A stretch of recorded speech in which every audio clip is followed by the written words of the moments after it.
मागील आठवड्यात काश्मीर पहलगाम इथं झालेल्या पाकिस्तानी दहशतवादी हल्ल्याच्या निषेधार्थ भारत सरकारने 7 मे रोजी सिंदूर ऑपरेशन यशस्वी केलं।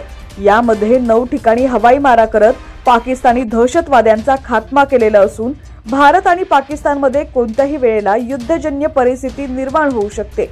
यामुळे जे जवान घरी सुट्टीसाठी आले होते अशा सर्व जवानांना सीमेवर बोलवण्याचे आदेश प्राप्त झाल्याची प्राथमिक माहिती मिळाली आहे।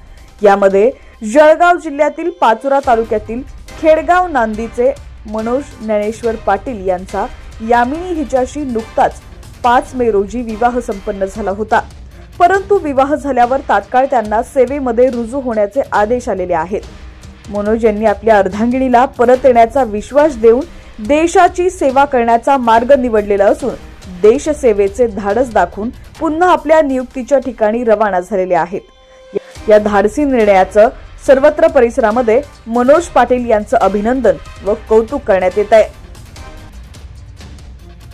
पाटील परिवाराला धीर देत आपल्या उत्तर महाराष्ट्रातील हा अभिमानाचा दिवस आहे।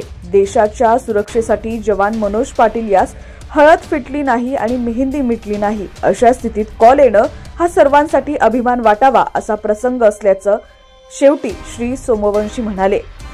पाचोरा शहरातील स्वर्गीय राजीव गांधी कॉलनीतील सोध्या मनोज पाटील यांचा रहिवास होता, तिथूनच ते रवाना झाले। त्याचबरोबर गावातील ज्येष्ठ नागरिकांच्या वतीनं सदर सैनिक आमच्या गावची शान असून आमचा सैनिक एक नव्हे तर 10 पाकिस्तानाशी खात्मा करूनच विजय मिळवतील असा विश्वास या ठिकाणी व्यक्त केलाय। यावेळी सेवानिवृत्त पोलीस अधिकारी विजय सिंग पाटील यांनी देखील सत्कार केला। पाचोरा रेल्वे स्थानकावर जवान मनोज पाटील यास देशसेवेच्या सरहद्दीवर रवाना करताना आई वडील आणि पत्नी भाऊ यासह इतरांचे अश्रू अनावर झाले होते।